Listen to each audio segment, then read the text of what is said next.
Logan Pierce, the billionaire founder and CEO of Pierce Dynamics, was known for building his tech empire from scratch. But what people feared more was his brutal honesty and arrogance. His sharp eyes could read a resume in seconds and reject a person with just one look.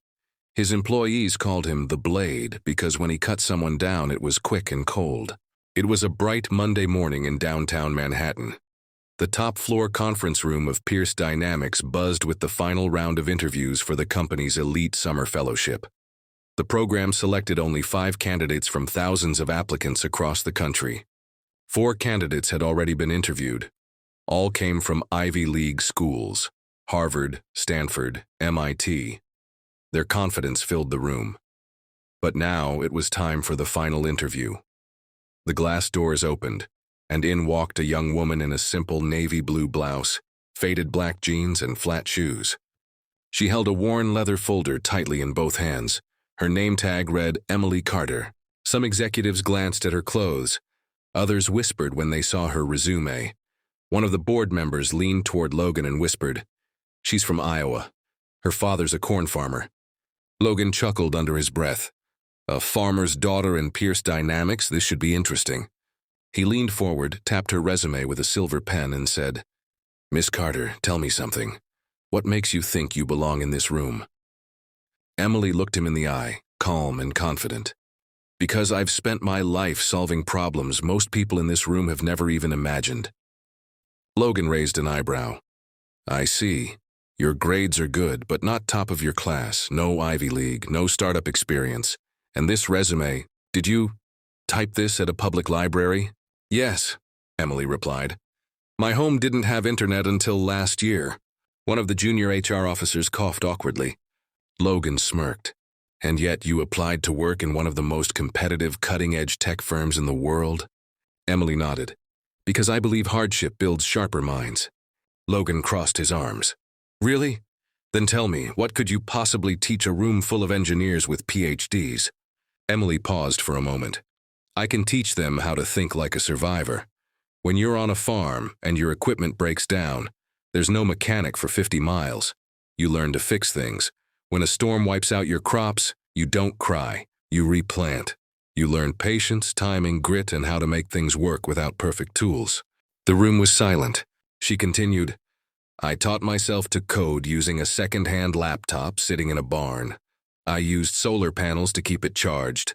I built an irrigation tracker app that helped our farm save 30% water during last summer's drought. We even shared it with nearby farms." One of the senior engineers looked up from her file and said, "That's actually really impressive."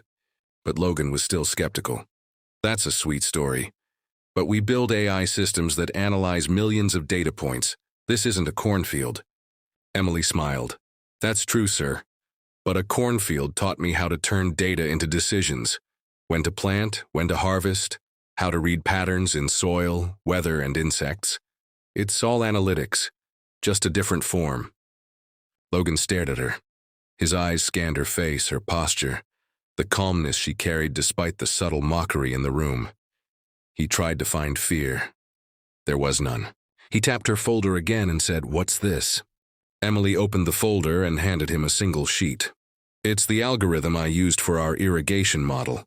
It's written in basic Python, but I'd be happy to scale it up with better tools if given the chance." Logan studied the sheet. His silence was louder than his sarcasm.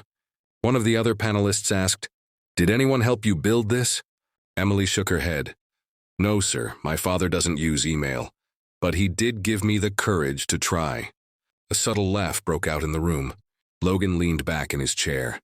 "So what you're saying is, you have no rich background, no elite education, no mentorship, just you, a farm, and a borrowed laptop?" "Yes, sir," she replied. "But I have something no one else here does." He smirked. "And what's that?" She looked straight into his eyes. "I have nothing to fall back on. So failure is not an option." The room went completely silent. Even Logan didn't have a comeback for that. He stared at her for a few moments, then carefully closed the folder. "Thank you, Miss Carter. We'll be in touch." Emily nodded politely, stood up, and walked out with quiet strength in her steps. As soon as the door closed behind her, one of the senior executives leaned in and whispered, She just changed the energy in this room. Another replied, and she didn't even raise her voice. Logan didn't say anything.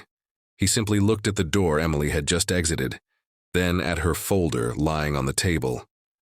His fingers tapped on the desk slowly. He had seen thousands of candidates, but never someone like her, someone who reminded him of himself. 2 weeks had passed since Emily Carter's unforgettable interview at Pierce Dynamics. She had returned home to Iowa, assuming she didn't make it. After all, no follow-up email, no call, just silence. She had seen Logan Pierce's skeptical eyes that day, and even though she held her ground, a part of her couldn't stop doubting. But one evening, just as she was helping her father fix a broken water pump in the field, her phone buzzed. Subject, welcome to Pierce Dynamics. The message was simple. Report to HQ, internship converted to direct hire. CTO innovation team. Start date, Monday. She dropped the wrench. Her father looked at her, puzzled. You okay, Em? Tears welled in her eyes. They picked me, Dad, I'm in. First day at Pierce Dynamics. Emily entered the iconic glass building in Manhattan, dressed in her best and only formal suit, with a laptop bag that had seen better days. Inside the innovation lab, she found her desk in the far corner. Nobody really noticed her arrival. Everyone was too busy. She wasn't assigned to a project yet, just told to observe. For 2 weeks, she quietly took notes during meetings, stayed late reading system documentation, and brought her own packed lunch while others ordered sushi. Many thought she was the charity hire. Until it happened, the crisis no one saw coming. Pierce Dynamics was preparing to launch a massive AI-driven analytics platform called Vera Mind, built to process healthcare data and predict patient outcomes. Billions had been invested. Dozens of engineers had worked on it for over a year, and it was just 3 days away from launch. But during a final test simulation, something broke, badly. The predictions were off. The algorithm was biased. Worse, it had accidentally flagged healthy patients as critical in some simulations. Panic struck. Emergency meetings were called. Senior engineers stayed up all night debugging, tracing lines of code, running regression tests. Still no fix. Emily watched quietly from her corner, reading every code push, watching every log, taking notes. Then, during a tense meeting the next afternoon, Logan himself walked into the room.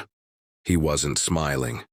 This platform fails, we lose investors, we lose credibility, and we risk lives, he said sharply.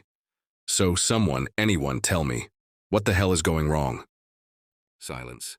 Emily's hand went up slowly. Every head turned. Logan squinted. You're Emily, right? The farmer girl? Yes, sir, she replied. He almost waved her off, but something in her tone made him pause. She walked to the whiteboard confidently. The issue isn't with the main algorithm. It's the training data. The AI is overfitting to a biased subset, urban hospitals with skewed age groups. It hasn't seen rural cases, pediatric cases, or multi-symptom patterns. One engineer looked up. That actually makes sense. Emily began, drawing a new model. If we widen the training sample, reset the weighting parameters, and add a location-normalized layer, the predictions will balance. Logan stared at her. Another engineer said, we can run that test in under an hour. Within 45 minutes, her proposed fix showed a 92% improvement in output accuracy. The room erupted in shock. Logan didn't say a word. He just kept staring at her. Then finally he said, everyone out except her. The private talk. Once the room was clear, Logan leaned back in his chair. You realize you just saved $1 billion product? Emily stayed silent. He continued, you embarrassed my top engineers without trying. You embarrassed me, because I almost rejected you without giving you a real chance. She finally spoke. You didn't embarrass yourself. You gave me the platform. That's more than most people ever get. There was a long pause. Logan nodded slowly. Tell me the truth. How did you even know to look at the training bias? Emily smiled. Because data bias affects us in real life too. When hospitals send surveys, rural folks don't reply. They don't trust them. So we're underrepresented. You learn to see what's missing when you grow up watching people being ignored. Logan sat up. You've got good eyes, Carter. He stood, walked to the window, then turned back. I'm offering you a full-time position. Innovation team, salary starts at 120K. You'll be leading a side project. You in? Emily hesitated for just a second, then said, "Can I ask for one thing?" Logan smirked. "You're negotiating already?" She nodded. "I want to build a program that helps rural kids learn AI, free laptops, real mentors, and maybe a version of VeraMind that works in farming data." Logan stared at her, his expression unreadable. Then he said, "You've got guts, fine, consider it approved, but only if you lead it." She smiled. "Deal." 3 months later, Emily Carter's name was now listed on the official Pierce Dynamics website as Innovation Lead, Rural Technology Programs. Her photo hung alongside Ivy League grads and ex-Silicon Valley veterans. She had launched a small pilot program called Farm Tech Futures in her hometown. Kids were learning Python in barns, running simulations on crop cycles, and seeing a world of possibility they never knew existed. Logan visited the site once, just once.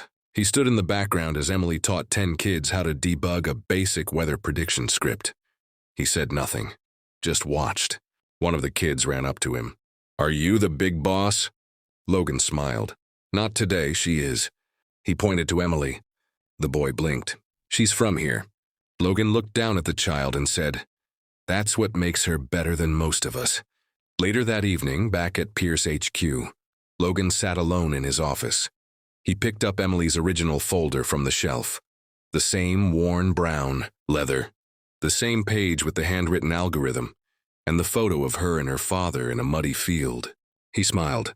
The farmer's daughter he once mocked had saved his company, changed his thinking, and built something he couldn't buy with all his billions. Respect that came from the ground up.